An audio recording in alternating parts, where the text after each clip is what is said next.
This is Miss Lizzie, and I want to welcome you to the Queen Lizzie podcast. Together, we will go through the history of Rosewood, Florida, and watch as the once prosperous town rises out of the bloodshed, fire, and ash to reveal the people, the memory, and the legacy of Rosewood. Watch every Thursday on Facebook and YouTube, or listen to our story on Apple or Google Podcasts, Spotify, iHeartRadio, or wherever you find your favorite podcasts. Hello, everybody. I am Lizzie Polly Robinson Brown Jenkins, representing not only the Rosewood Foundation, but the personal testimonies and history of cherished friends and family. You are now watching the Queen Lizzie podcast. Today, we are talking with Caleb Young. Hello, Caleb Young. Hey, Miss Jenkins. Thank you for having me. I am honored. I am so glad you were able to join me. Oh, it's a pleasure. Honor and a pleasure. All right. And Caleb is a local resident, and he does everything. He is an all-around person. He has worked everywhere, and that's what he's going to share with us today. And he has reached out in the community with so many different organizations, and he's going to share with us today what he does, and we're going to see if we can't work together with him, for him, and for the kids. He is very, very interested in our young people. It's Absolutely. All yours, Caleb. Absolutely. Oh wow. Yeah. Today's again, I'm just super excited to be here. Just a little bit about me. I am local to Gainesville, East Gainesville, and I had the honor and privilege to go to the best high school in Gainesville, as far as I'm concerned, Eastside High School, and later college, and then back home. Started my career as a police cadet with the Gainesville Police Department. Then went on to be intervention specialist, and later upgraded that position to the high-risk manager, doing the gang unit and many other things at the police department. Later on, that turned into the intervention piece kind of grew a little bit, and it turned into a program that we call Outpost, myself along with Mr. John Alexander, Byron Lewis, a few others, Chief Tony Jones at the time, engineered something called the Great 8 model, which we put out, and that later became the cornerstone of what we knew as Outpost. An Outpost program was centered at the Aquin Jones Center, which it gave an opportunity for young people who were having some trouble in school, that if they're in the event that they were dismissed or suspended from school, that it was not the end. Okay. But that they deserved to be educated still, and we wanted to have a place for them to be able to get that same education. Wonderful. And I remember John Alexander from, where did you say he worked? Well, now he's the Director of Government Affairs, the City of Gainesville, but he was, at the time, the Director at Riker House Youth Academy. Exactly, with Derry. Wasn't Derry over there? Derry was a student, or wasn't he? Yeah. He Derry was also, at one point, the Director, at Riker House, and he was under the tutelage of Chief Tony Jones as well. Exactly. And I remember you all from back when, because I have taken a group to Rosewood. Yes. And I have come down and I have spoken to the boys. So you have been out there in this field working forever, and we appreciate, we need, this is what we need, especially today with our kids. Yes, so I want you to know that you are very much appreciated, and I want people to know that as we speak, you are now putting together a Christmas program for the youth in Archer, my hometown of Archer, Florida. Yes. Okay, and yes. and tell us how long you have been involved in this. So I am just one piece of many pieces that goes into putting on some festivities in the great city of Archer. We love Archer. Mama Sonic Lodge, St. Philip's Lodge number 55. years ago, before I even joined, had the idea they wanted to spread some Christmas cheer, some holiday cheer. And so they decided then that they wanted to go into the hospitals and take presents and toys to the elderly and the children that did not get an opportunity to, be home for the holidays. As the years went by, it kind of matriculated into something bigger. Yes. And so we reached out to the city of Archer in partnership to kind of bring some Christmas cheer to the city. A lot of times when things go on, the smaller outlying cities, they get overlooked. Exactly. They get overlooked, and so Yes. and when you're underserved, that's what we wanted to focus our attention to. And so now on December 20th, we're gonna be having some festivities out there this year. Again. And because you've been there for the last, what? Yeah, forever. 13, 14? Yeah, yes, ma'am. Years. And last year was a blast. We were able to Yes. give away. We had over 400 people to come through. Yes. That registered. Every kid leaves with a toy. We gave out over 150 bikes. I think somewhere around 155 bicycles. We had some. We had some electronics as well. We gave away some Nintendo Switches, some TVs, some laptops, and just toys for the kids. And so it's a labor of love, truly. It is. Truly a labor of love, and everybody's involved, and we welcome you. We are 1 week out from this event happening, and we know that there, some folks are struggling this year, but we will not fail to try to put a smile on the kids' faces out in Archer, Florida. Exactly, and we definitely appreciate it. And thank you for coming to our city commission meeting on Monday night. Yes, I ma'am. am not involved in the city. I'm not a city resident. However, I'm an Archer resident. I love Archer, Yes, and we appreciate what you all are doing. And that Masonic has been there for years. My father was one of the founding members of the Phillips Lodge, okay? Yes, ma'am. My uncles and his friends. So we've been there, done that, and we appreciate what you all have done and what you continue to do. Yes, ma'am. Again, it's truly a labor of love, and we welcome anyone that would like to be a part of this to be in contact with me, or I can leave some information with you for this podcast to make sure it gets Right. out. We'll make sure we put your number. Yes. We'll leave your number so that they can, when they review the podcast, which can be found on any 37 platforms, I believe, Okay. plus Queen Lizzie podcast. You can find your contact information will be there. Yes, ma'am. Okay, because our producer, Zach, and I always mess up his last name, Zach Rothrock. That's it. Oh, I got it right. Okay. All right. We'll make sure he put your information out there. Okay. He is awesome too. And I don't say that enough, but he does an excellent job running this show.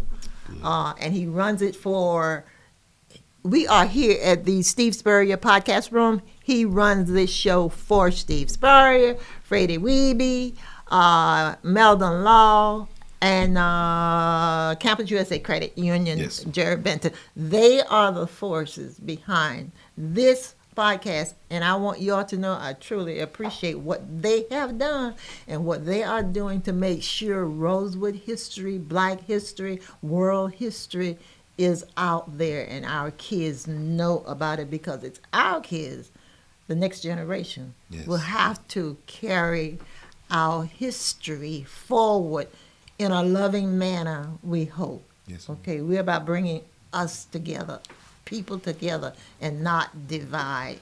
We are not supporting hate. We do not support that. So this is going to be an awesome time for you all to look me up. I will be there. I may donate a bicycle. If not, I'll be there anyway. We gotta have you there. Oh, One way yeah. or the other. One way or the other. And I always leave with a gift. Yes. Won't you?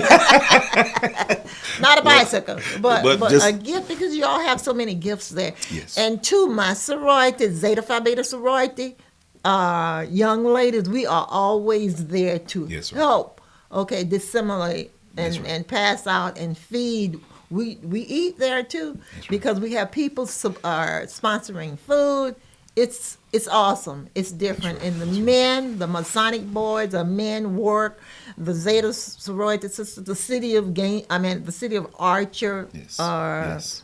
commissioners. Yes. We are there and it's at the Wilson Robinson. Yeah. Robinson Park Yes. in Arches. So find us December 20th. Yes, What ma'am. time? 11 to 2. 11 to 2. So be there, bring your friends, okay? And we'd love to entertain you. We will entertain you because we have food. Yes, Food it's is- going to be food. There'll be bounce houses. There'll be snow cones. There'll be popcorn. There'll be train rides. There'll Okay. be all of these things out there. We dance a little bit too. All right, I love to dance. There'll be a live DJ. Okay. We're going to have a good time. Okay. Good time. Okay, I will be there. So make sure you all come and participate. And one thing I want to say too about another holiday that's coming up, I want to wish Hanukkah. I want to say Happy Hanukkah because this is their week, okay? I mean, we need to work together. And we do, by the way. We are, when I say we, Rosewood, we have networked, we have hooked up, we have worked and are working with the Jewish Holocaust FIU, Florida International University down in Miami. We just left Miami from the Art Basel last week. We had a wonderful time. Our histories are different, but at the very end, Rosewood Massacre, Holocaust, Jewish Holocaust, they were both destroyed because of hate. Hey, So we are going to bring us together, and we are going to say goodbye hate. Okay, we can do better. We can do better. So I will be going back on the 25th of January at the same museum, the Jewish Holocaust Museum, and I will be speaking there. oh, that's awesome. Yes, because like I said, we are bringing this together because we are better together. Yes, we are. Okay. Yes, we are. And you have helped so many people Well, through your work. Years ago, I wanted to bring some young men face to face with what really happened in Rosewood, Florida. And I didn't know who to reach out to. And there you were. There you were. Thank you. From the cleanups to the true history, Yes. from the AME churches, church that's there to the juke joint that's no longer there. Yeah, Freddie Booby. Yeah. I remember Boobies. just an abundance of joy and history that were being shared, and it's helped so many people. And thank you. even some one of our students, and the name slips my mind right now, but found out that his lineage led him back to Rosewood. Okay. So it was amazing. And you So know it's been what? amazing. I'm glad you said that because weekly I get a call from somebody asking me, they give me their name. Am I a member of Sweetheart? I don't know. But I take the time to question them and I have them say, okay, now what's your name? Okay, your grandparents' name, your great grandparents. I go back as far as I can to see if the name rings a bell. If it does, I put them in touch with their people. You know, what is his name? Malik Monroe is from Levy County, his people. He did not know he was a Rosewood descendant until I informed him, yes, your people are in Rosewood, and that's where they came from, Levy County. Wow. So as many people as I can help, I help. A couple of weeks ago, a couple called me from Houston. They came to Rosewood. They came to down south, St. Pete, for a vacation. But the two of them left the group, the family reunion, and drove to Rosewood because they wanted to see it, Wanted to see it. just to feel the energy. Okay? And there is an energy there. There is an There is an energy energy. there. There's And an energy. I worked really, really, really hard to make sure I inform as many people as I possibly can because it's good to know who you are and where you came from. And if they can call me and come down, whatever I am doing, I'll put it down. I will drive to Rosewood, 37 miles from Archer, at no cost, just to share that information with them. And they leave with smiles. Truly a blessing, and you are a treasure.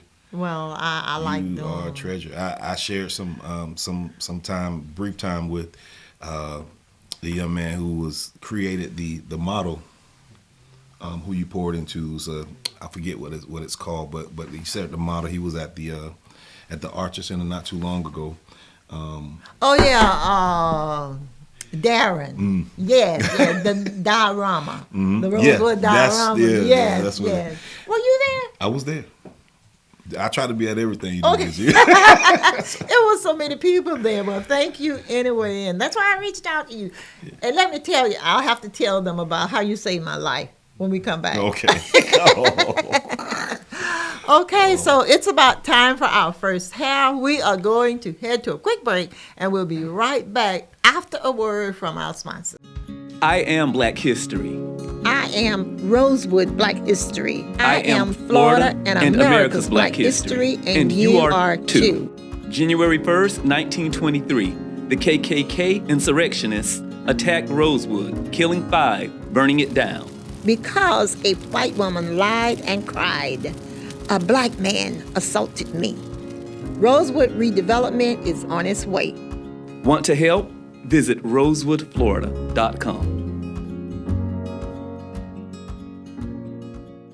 Meldon Law has been serving personal injury victims since 1971. In those days, Jeffrey Meldon's presence as an attorney in the music scene dubbed him with the nickname the Hippie Attorney. And although times have changed, 2 things haven't: our commitment to bettering our community by helping the injured, Albert, are you ready to go to the game? and our love for the Florida Gators. If you bleed orange and blue, Meldon Law is the firm for you. Welcome back to Queen Lizzie Podcast, brought to you weekly from the Steve Spurrier Podcast Room at Spurrier's Gridiron Grill. We are here with Caleb Young. The Queen Lizzie Podcast is brought to you by Campus USA Credit Union, live from the Meldon Law Gator Studios at Spurrier's Gridiron Grill. Okay, we are back, and the first thing I want to say, on January 1, 2026 will be the 103rd Rosewood anniversary, and we will be commemorating it.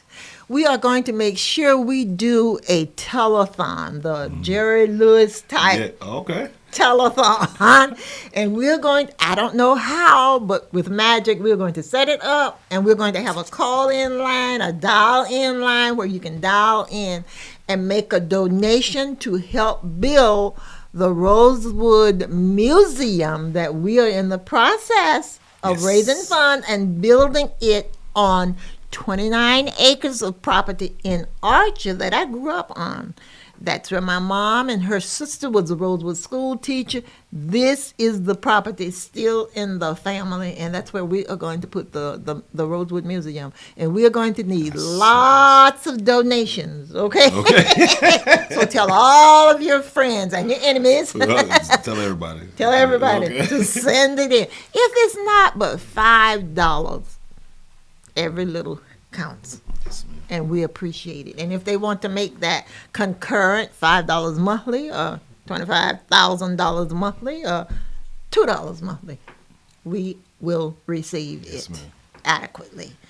Yes, indeed. So that's what it's coming up on hopefully on the 5th of January, the anniversary, although it was on the 1st. It happened on the 1st.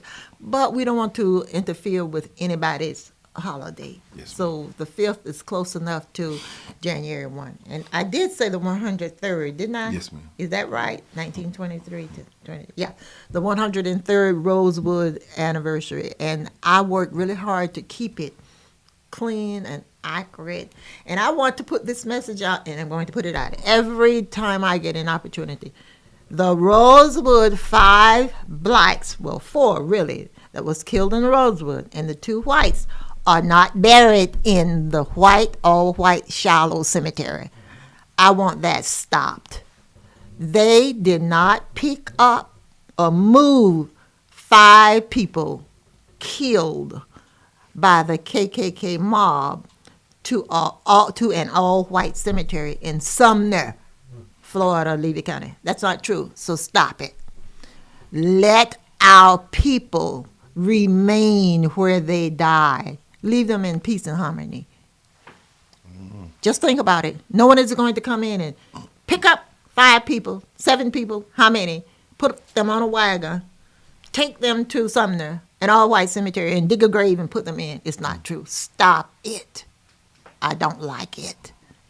And I am the authoritarian on this. I knew Aunt Sarah, okay, who was Sylvester's mother, my Uncle James Carrier, who was my auntie's husband's father-in-law.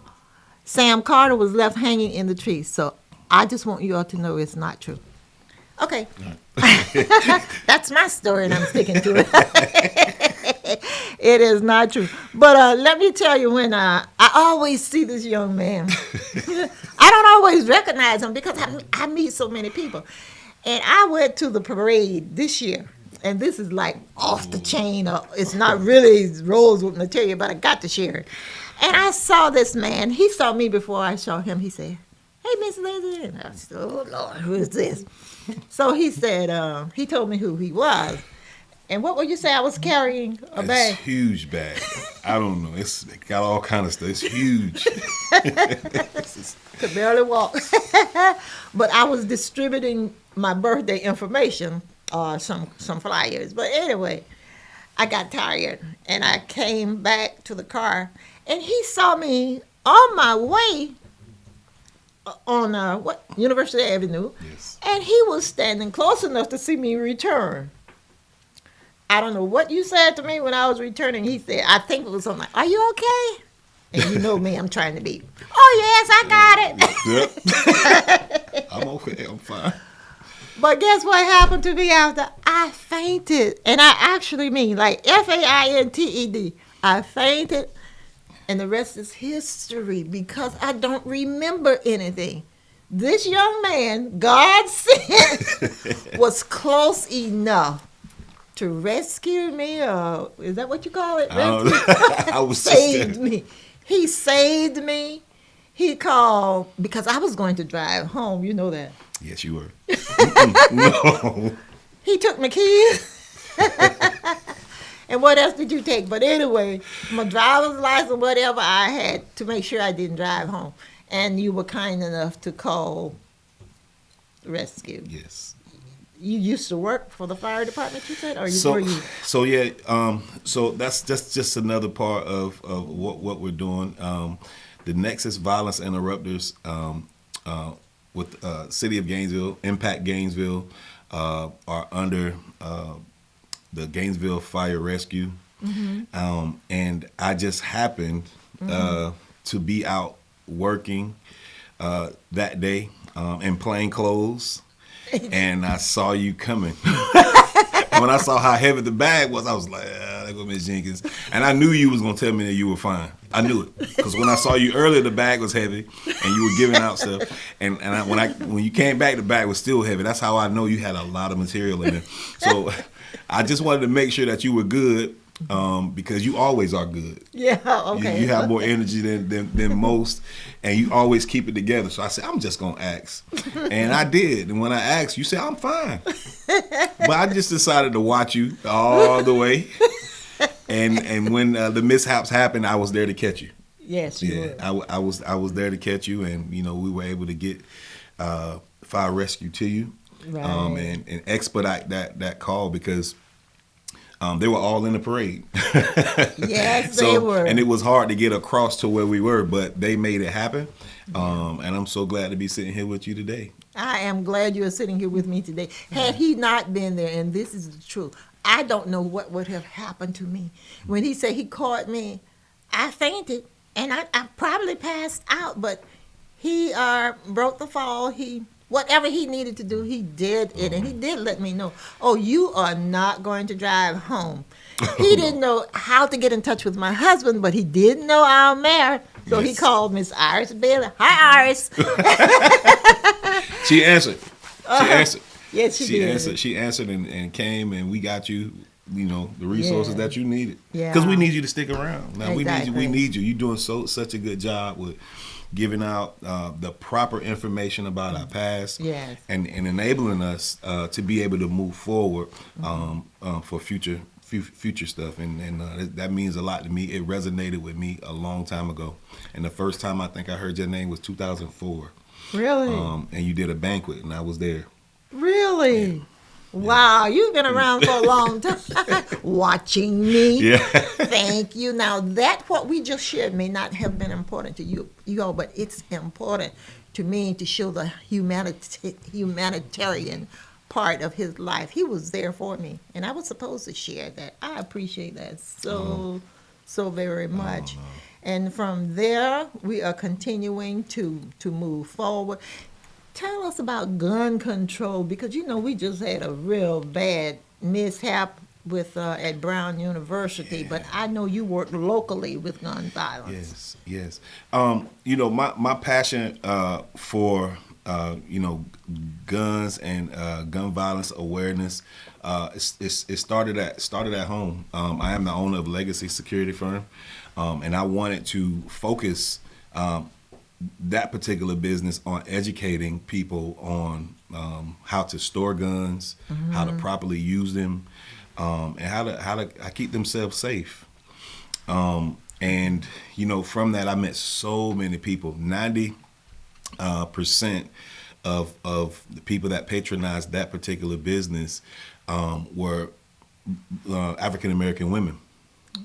Wow. And so when you begin to look at the dynamic of the household, you know why, and a lot of times that our African American women are the teachers. They are the nurturers. They are everything. Now, for a lot of situations, they are the protectors. And so it was important to me that if they were going to have a firearm in the presence of a child or in the home, that they knew everything they could possibly know about it. So working here locally, on one side, I was doing that personally. It became a passion of mine when I saw the need for education. Yes. And so, the number one question people would ask me, Caleb, how is it that, we all love, and appreciate having, protection for ourselves, but how do they stay out of the hands of the young folks? Because when we look at the crimes statistical data, we see that there are a lot of young folks that have them in their hands. And so the campaign started for me was trying to teach people how to store them properly. Okay. And so the gun violence here, we are blessed in the city of Gainesville and surrounding areas. Really? I left GPD in 2023.